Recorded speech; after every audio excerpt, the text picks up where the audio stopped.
আসসালামু আলাইকুম। আপনারা অনেকেই একটা বিষয় নিয়ে খুব দুশ্চিন্তায় আছেন, যে টাইপিং স্পিড বাড়ানোর যে বিষয়টা। তো আজকে আপনাদের সাথে আমি শেয়ার করব যে কৌশল অবলম্বন করে আমি আমার টাইপিং স্পিড বাড়িয়েছিলাম।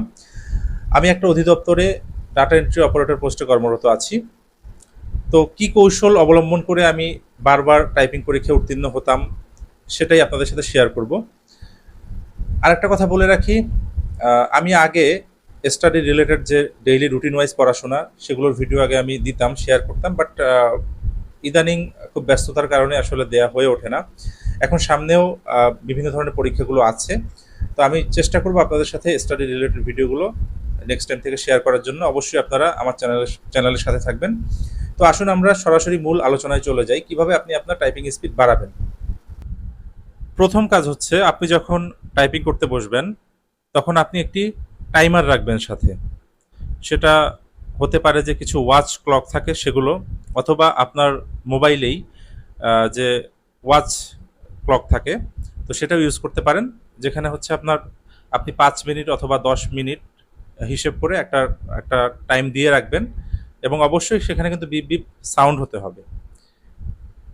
দ্যাট মিন্স আপনি যখন ওই অবস্থায় যখন আপনি টাইপিং করবেন, তখন দেখবেন যে আপনার মধ্যে একটা মানে ভীতি কাজ করছে প্রথম প্রথম, যে আমাকে 5 মিনিটের মধ্যে অথবা 10 মিনিটের মধ্যে আমাকে শেষ করতে হবে, না জানি কতটুকু মাত্র লিখলাম। তো এই ধরনের ভীতিগুলো আপনার মধ্যে থাকবে, এবং এই মুহূর্তে আপনার যেটা হবে, আপনার স্পিড কিন্তু তখন আপনি খুব স্পিডে লিখতে চেষ্টা করবেন, এবং ভুলও কিন্তু অনেক হবে। তো এভাবে হতে থাকবে। এভাবে হতে হতে একটা পর্যায়ে যখন আপনি দেখবেন যে 5 মিনিটে ধরুন 100 লাগছে, অথবা 10 মিনিটে 200 ওয়ার্ড লাগছে, একটা পর্যায়ে দেখবেন আপনি সেগুলো অতিক্রম করে ফেলেছেন, কিন্তু ভুলের সংখ্যা অনেক বেশি। কিন্তু এই ভুলটা কিন্তু এমনি এমনি যাবে না, অর্থাৎ আপনি যখন প্র্যাকটিস করতে করতে একটা পর্যায়ে গিয়ে কিন্তু আপনার এই ভুলগুলো চলে যাবে, এবং সাথে সাথে আপনার যে স্পিড সেটাও কিন্তু বেড়ে যাবে। তো এটা হচ্ছে প্রথম কাজ।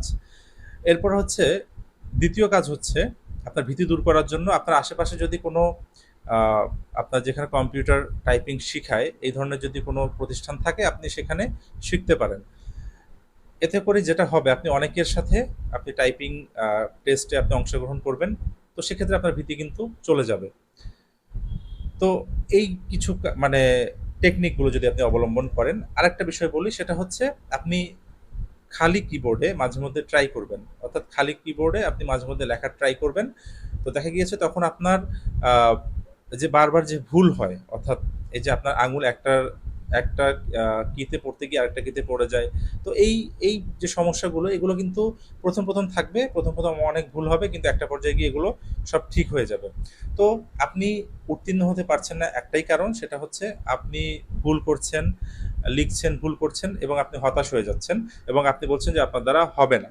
তো এই সকল এই যে হতাশাগ্রস্ত হওয়া, অথবা একটা ভীতি নিজের মধ্যে তৈরি করা, অথবা আমার দ্বারা হবে না, তো এই ধরনের যে নেগেটিভ চিন্তাগুলো আপনি আপনার মধ্যে তৈরি করছেন, যার কারণেই কিন্তু আপনি আহ, মানে আপনার যে বেস্ট আউটপুট সেটা আপনি পরীক্ষার হলে দিতে পারছেন না।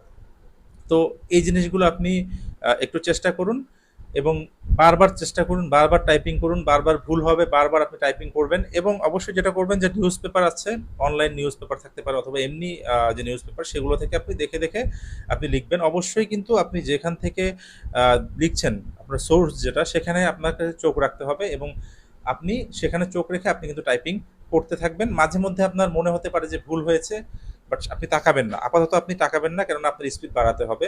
তো আপনি সম্পূর্ণ লিখে ফেলবেন, লিখে ফেলার পরে আপনি এরপরে দেখবেন যে আপনার কোন কোন জায়গাগুলো ভুল হয়েছে, সেগুলো ঠিক করে দিবেন। এভাবে আপনি অনেক বারংবার আপনি চেষ্টা করুন। দেখুন, 1 মাসের মধ্যে আপনার একটা বেস্ট একটা আউটপুট আপনি দিতে পারবেন।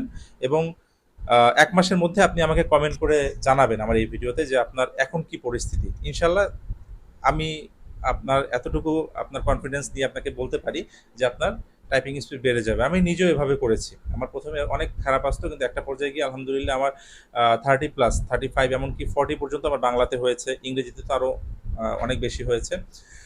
তো এই টেকনিকগুলো আমি অবলম্বন করেছিলাম। তো এভাবে করে আমি আমার স্পিড বাড়িয়েছি, এবং শুদ্ধ লেখার যে বিষয়টা সেটা আমি শিখেছি। তো যাই হোক, সবার জন্য শুভকামনা থাকবে। সবাই অবশ্যই ভিডিওটি শেয়ার করবেন, যারা এই সমস্যাগুলো আছে, টাইপিং স্পিড বাড়ছে না, তারা এই ভিডিওটি দেখে ইনশাল্লাহ উপকৃত হবে। তো সবাই ভালো থাকবেন। আল্লাহ হাফেজ।